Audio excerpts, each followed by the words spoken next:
प्रिय विद्यार्थियों, हिंदी क्लासेज में आपका स्वागत है।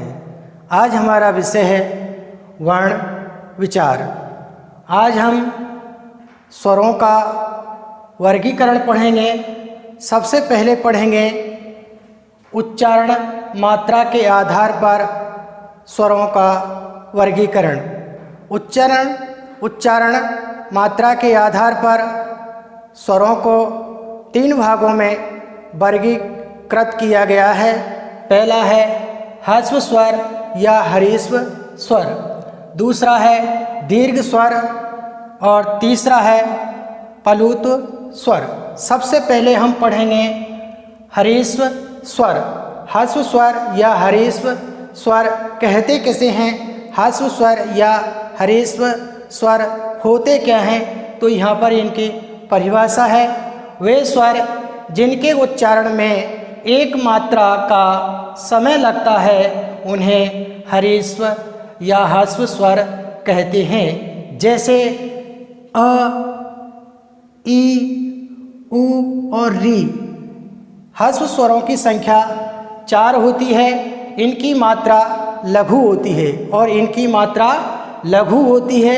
लघु को इनकी मात्रा जो लघु होती है उसे खड़ी पाई के नाम से जाना जाता है, या लघु का जो चिन्ह है वो खड़ी पाई है और लघु की एक मात्रा गिनी जाती है। जैसे पवन, ये मैंने पवन लिखा है, प में अ जुड़ा हुआ है अ, तो ये किस में आ रहा है, लघु में, तो इसकी मात्रा क्या होगी, एक मात्रा होगी, ये लघु।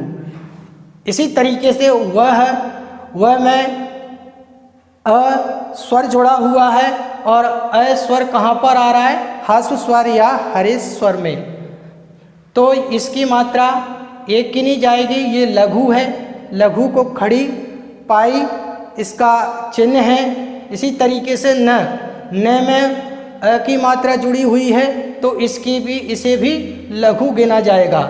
इस तरीके से पवन में कितनी मात्रा होती हैं, 3 मात्रा होती हैं। पवन में 3 मात्रा है, 1 2 3 मात्रा है। इसी तरीके से अब हम पढ़ेंगे दूसरा भेद है दीर्घ स्वर।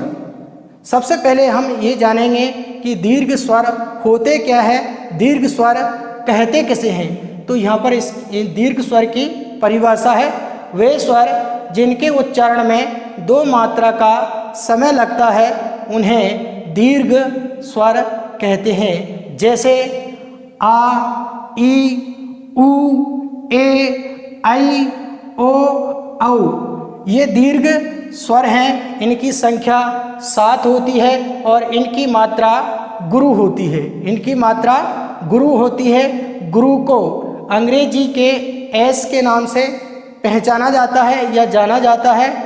यहाँ ये अंग्रेजी का जो 5 है, ये अंग्रेजी का जो एस है, इसे हम अंग्रेजी का एस नहीं कहेंगे, इसे हम गुरु ही कहेंगे, गुरु कहेंगे। लेकिन याद रखने की वजह से हम इसे अंग्रेजी का एस कह सकते हैं। इसकी मात्रा 2 गिनी जाती है। जिस तरीके से यहाँ पर उदाहरण दे रखा है, राजा। रे में आ जुड़ा हुआ है तो आ क्या है, दीर्घ है, इसकी मात्रा गुरु गिनी जाएगी। इसी तरीके से यहाँ पर जे में आ जुड़ा हुआ है तो आ यहाँ पर क्या है, गुरु है और इसकी 2 मात्राएं गिनी जाएगी। इस तरीके से रा की 2 मात्रा और जे में आ की मात्रा है जा, राजा। तो राजा जो शब्द है उसमें कितनी मात्रा है, 4 मात्रा। इस तरीके से जब हम उच्च कक्षाओं में जाएंगे और वहाँ पर हम छंद पढ़ेंगे तो हमें इनकी मात्राओं की आवश्यकता पड़ेगी। इसलिए आप विशेष ध्यान रखना कि इन्हें अपनी कॉपी में लिपिबद्ध करना। तीसरा भेद पढ़ते हैं हम प्लुत स्वर। सबसे पहले हम ये जानेंगे कि प्लुत स्वर होते क्या है, प्लुत स्वर कहते किसे हैं। तो यहाँ पर इनकी परिभाषा है, वे स्वर जिनके उच्चारण में 3 मात्रा का समय लगता है उन्हें प्लुत स्वर कहते हैं। जैसे यहाँ पर मैंने उदाहरण दिया है ओम।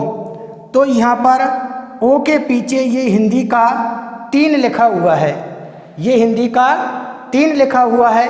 इसका मतलब ये है कि ओ का उच्चारण हमें 3 बार करना है, ओ का उच्चारण हमें 3 बार करना है। इसलिए हम ओम का जब उच्चारण करते हैं तो हम इसे पढ़ते हैं ओम, इस तरीके से। तो इस ओ का उच्चारण है वो हमें 3 बार करना है। इस तरीके से आज हमने उच्चारण मात्रा के आधार पर स्वरों के 3 भेद होते हैं। पहला है ह्रस्व स्वर, जिसे हरेस्व स्वर भी कहते हैं, या शुद्ध उच्चारण इसका हरेस्व स्वर है। इस तरीके से दूसरा है दीर्घ स्वर और तीसरा है प्लोत स्वर। हमने इन तीनों का विस्तार पूर्वक विधिवत रूप से अध्ययन कर लिया है। आप इन्हें अपनी उत्तर पुस्तिका में लिपिबद्ध करें ताकि इनसे संबंधित प्रश्न आपकी परीक्षाओं में पूछे जाते हैं तो आप बड़ी सरलता और सुगमता के साथ उनका उत्तर दे सकते हैं। आज के लिए इतना ही, से कल पढ़ेंगे। Thank you.